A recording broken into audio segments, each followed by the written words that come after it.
నమస్తే సార్. ఇప్పుడు విజయవాడలో ఒక అతను 50 మందితో అక్రమ సంబంధాలు పెట్టుకున్నారని చెప్పి భార్యనే స్వయంగా పోలీసులు ఫిర్యాదు చేసింది. సో దీని గురించి మీరు ఏం మాట్లాడతారు? ఇప్పుడున్న సందర్భంలో మానవ సంబంధాలన్నీ అక్రమ సంబంధాలుగా మారిపోయి అనిపిస్తుంది. ఎందుకంటే కట్టుబాటు, నిబద్ధత, మంచితనం లేకుండా, కుటుంబ విలువలు తెలుసుకోకుండా ఆడ మగ కూడా చాలా అక్రమ సంబంధాలు పెట్టుకుని భవిష్యత్తు నాశనం చేసుకుంటున్నారు. ఏదేమైనా ఒక వ్యక్తి 50 అక్రమ సంబంధాలు పెట్టుకున్నాడు అంటే వెనకాల ఏదో జరిగి ఉంటుంది. వాస్తవంగా భారీగా డబ్బులైనా అక్రమ సంపాదన అయి ఉండాలి. ఇక అతను స్త్రీలోలుడిగా మారిపోయి కుటుంబ బాధ్యతలు పట్టించుకోకుండా ఎక్కువగా డబ్బులు ఉన్నందువల్ల ఇలా అక్రమ సంబంధాలు పెట్టుకునే ఉండాలి. ఏదేమైనా అక్రమ సంబంధం అరిష్టానికి మూలం. అలాంటివి పెట్టుకోకుండా ఉంటే బాగుంటుంది. మరి 50 సంబంధాలు పెట్టుకున్నాడంటే ఆయన గురించి ఎలా వర్ణించాలో నాకైతే అర్థం కావట్లేదు. కానీ అన్ని సంబంధాలు మెయింటైన్ చేయడం చాలా కష్టం. ఒకరితోనే మెయింటైన్ చేయలేక చచ్చిపోతున్నారు. 50 అక్రమ సంబంధాలు, అందులో కొన్ని పెళ్లి బంధాలు. ఇది ఎంతవరకు కరెక్ట్ నాకైతే అర్థం కాలేదు. కానీ నిజంగా యాడ్సాప్ అతను నిజంగా ఇన్ని అక్రమ సంబంధాలు పెట్టుకున్నందుకు ఎలా మెయింటైన్ చేశాడో ఏమో తెలియదు. కానీ చూస్తేనే చాలా ఆశ్చర్యంగా ఉంది. మళ్ళీ ఆ భార్య దగ్గర, ఎవరైతే ఇప్పుడు భార్య ఉన్నారో ఆ భార్య దగ్గర 100 తులాలు బంగారం, 60 లక్షల ఏంటిది లోన్స్, అలాగే 2 ప్లాట్లు కూడా తీసుకున్నారు రియల్ ఎస్టేట్ బిజినెస్కి కావాలి అని చెప్పేసి. సో దాని గురించి ఏం చెప్తారు? అంటే బయట వాళ్ళకి, ఇలాంటి వాళ్ళకి పెట్టడానికి తీసుకున్నారు ఇవన్నీ. అంత గుడ్డుగా నమ్మింది కాబట్టే ఆమెను మోసం చేసి అక్రమ సంబంధాలు పెట్టుకున్నట్టుగా అనిపిస్తుంది.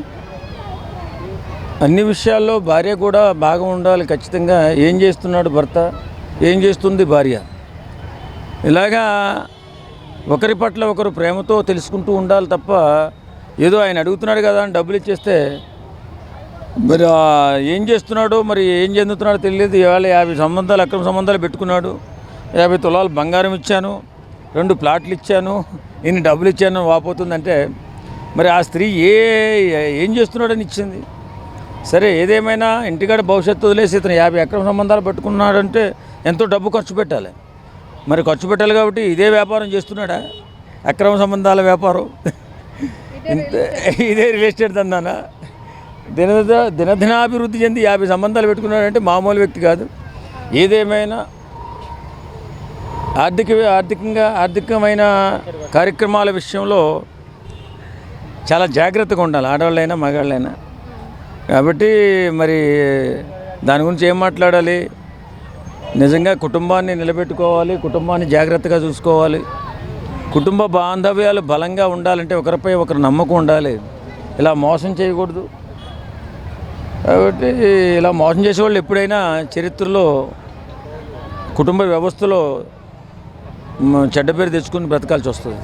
అంటే పెళ్లి చేసుకున్నాక ఆ భార్య సరిపోవట్లేదా? ఎందుకు బయట వాళ్ళతో అక్రమ సంబంధాలు పెట్టుకుంటున్నారు అంటారు? ఉన్న భార్యతో ఉంటే సరిపోతుంది కదా మంచిగా అని అందరూ అనుకోవాలి కదా. భార్యతో ఉంటే సరిపోతుంది అనుకుంటే ఇన్ని రకాలైన అక్రమ సంబంధాలు, భర్త ఒకడు సరిపోవడంటే ఇంతమంది మగాళ్ళతో తిరిగే ఆడవాళ్ళు ఏమైపోతుంది? మన కట్టుబాట్లు దెబ్బతింటున్నాయి అని బాధపడడం తప్ప మన సాంప్రదాయాలు, మన కట్టుబాట్లు దెబ్బతింటున్నాయి వాస్తవంగా. ఎందుకంటే ప్రపంచంలో భారతదేశం లాంటి కట్టుబాట్లు ఉన్నటువంటి, సాంప్రదాయం ఉన్నటువంటి కుటుంబ వ్యవస్థ ఎక్కడా లేదు. కానీ ఆ కట్టుబాట్లు బీటలు వారుతున్నాయి. దాన్ని పటిష్టపరచుకునే బాధ్యత మన ప్రభుత్వాలపై కూడా ఉంది. ఎందుకంటే కొంచెం అవేర్నెస్ ప్రోగ్రామ్స్ అవి పెట్టి మనం జాగ్రత్తగా ఉంటే మన కుటుంబం జాగ్రత్తగా ఉంటుంది, మన పిల్లల భవిష్యత్తు బాగుంటుంది. అంతే తప్ప ఇష్టానుసారంగా విచ్చలవిడితనానికి అలవాటు చేసుకోవద్దు అనేసి ప్రభుత్వాలు కూడా మనకు హెచ్చరిస్తే బాగుంటుంది, అవేర్నెస్ తీసుకొస్తే బాగుంటుంది అనుకుంటున్నాను. అంటే ఈ మధ్య పెద్దవాళ్ళే కాదు, యువత కూడా అలానే తయారవుతున్నారు. అంటే అమ్మాయిలతో కానీ, లేదు అంటే పెళ్ళైన ఆంటీలతో కానీ సంబంధాలు పెట్టుకుంటూ ఉన్నారు. సో ఎందువల్ల అంటారు? అసలు దేశం ఎట్టిపోతుంది, ఏమంటారు? మాకు ప్రైవసీ కావాలి, ఆడైనా మగైనా ఒకటే. విచ్చలవిడతాను ప్రైవసీ అంటే మమ్మల్ని వదిలేండి, మేము మగాడు ఎలా తిరిగితే ఆడది కూడా అలాగే తిరుగుతుంది, మగాడు ఆడదానికంటే ఏందులో ఎక్కువ అని చెప్పి భావంలోకి వెళ్ళిపోయారు. పాశ్చాత్య దేశాలు వెళుతున్నటువంటి పోకడను చూసి తయారైందా లేకపోతే మన భావజాలమే ఆ రకంగా పెరుగుతూ పోతుందా అనేది అర్థం కాదు. కానీ ఏదేమైనా ఇప్పుడున్నటువంటి పరిస్థితుల్లో మానవ సంబంధాలన్నీ కూడా విపరీత దూరంలోకి వెళ్ళిపోయాయి. ఒక భర్తే ఎందుకు ఉండాలనే ఆలోచనకి వెళ్ళిపోయిన స్త్రీలు ఉన్నారు, ఒకదాంతో ఎన్నాళ్ళు కాపురం చేస్తాం లేరా అనే మగాళ్ళు ఉన్నారు. ఇలాంటి ఆలోచనలు లేకుండా మనం కుటుంబ వ్యవస్థను బలోపేతం చేసుకుంటూ ముందుకెళ్లాల్సిన అవసరం ఎంతైనా ఉంది. అంటే ఒకప్పుడు ఇలా ఉండేది కాదు కదండి సార్. అంటే ఒకరితో ఎందుకు ఉండాలి, ఒక భార్య ఒక భార్యతో ఎందుకు ఉండాలి, అలా ఏం ఉండేది కాదు కదా. ఇప్పుడు ఈ మధ్య కాలంలో చాలా ఎక్కువైపోయాయి. కొన్ని ఇయర్స్గా, ఒక 5 to 6 yearsగా అయితే దారుణం అయిపోయింది. ఎందుకు ఇలా అయిపోయింది అంటారు? ఎందుకంటే మనలో మార్పు వచ్చింది. ఆర్థిక పరంగా అందరూ బలపడుతున్నారు. అలాగే ఆడమ్మగా తేడా లేకుండా ఉద్యోగాలు చేసుకుంటూ ఎవరి బ్రతుకులు వాళ్ళు బతుకుతున్నారు. ఎక్కడ చిన్న గొడవ అయితే సర్దుకుపోయే మనస్తత్వం లేదు. నువ్వెంత అంటే నువ్వెంత అనే స్థాయికి వెళ్ళిపోతున్నారు. కాబట్టే అతను లేకపోతే ఇంకొకడు, ఇది కాకపోతే ఇంకొకరితో అనే భావనలోకి వెళ్ళిపోయింది ఓ యువత. కాబట్టి ఈ అక్రమ సంబంధం పెరిగిపోవడం, విడాకులు పెరిగిపోవడం, ఇలాగే దారుణాలు పెరిగిపోవడం జరుగుతుంది. మార్పు రావాలి, ఖచ్చితంగా మార్పు వస్తుందని ఆశిద్దాం. ఈ మార్పుని కోరుకోవాలి. ఎందుకంటే మనం కోరుకోవాలంటే బంధాలు గట్టిగా ఉంటేనే దేశం కూడా గట్టిగా ఉంటుంది. మన దేశానికి ఉన్న మంచి పేరుని మనం కాపాడుకోవాలంటే మన బంధాలను మనం గొప్పగా నిర్మించుకునే ఆలోచన చేయాలా. ఇలా అక్రమ సంబంధాలు, విచ్చలవిడితనం మన దేశానికి, మన సాంప్రదాయానికి విరుద్ధం. కాబట్టి అందరూ జాగ్రత్తగా ఉండాలని కోరుకుందాం. అంటే ఇప్పుడు అక్రమ సంబంధాలు ఎక్కువగా అయిపోతున్నాయి కదా సార్. ముఖ్యంగా కారణం ఏంటంటారు? అంటే అమ్మాయిలు అందంగా ఉన్నారు, ఫిజిక్ బాగుంది అలా అనేసా, లేదు అంటే డబ్బు కోసమా? ఏదైనా ఆర్థికపరమైన సంబంధాలే ఉంటాయి. డబ్బు, అందం ఎంతసేపు ఉంటుందమ్మా? డబ్బు అయితే శాశ్వతం. డబ్బు ఉందంటే ఏదైనా చేయొచ్చు, ఎన్నైనా చేయొచ్చు, ఎన్ని దారుణాలైనా చేయొచ్చు అనే రీతిని వెళ్ళిపోయారు యువత. కాబట్టి ఇవాళ ఆడది కూడా 4 అంకెల జీతం పెరిగిపోయింది, 5 అంకెల జీతం దాకా వచ్చింది. వచ్చినప్పుడు ఏంటంటే నువ్వెంత అంటే నువ్వెంత. మగాడు పురుష అహంకారంతో మాట్లాడతాడు. నేను అణిగుండాలా, నాకు కూడా హక్కులు వచ్చాయనేటువంటి ఆలోచనలో ఆడతుంది. కాబట్టి సంబంధాలు విచ్ఛిన్నం అవుతున్నాయి. విచ్ఛిన్నం అవుతున్నటువంటి మన సంబంధాలు, మన దేశ సాంప్రదాయం మనం గట్టిగా నిలబెట్టుకోవాల్సిన అవసరం ఎంతైనా ఉంది. ఎందుకంటే ప్రపంచంలోనే బంధాలు, బాంధవ్యాలతో నిర్మించబడినటువంటి దేశం భారతదేశం.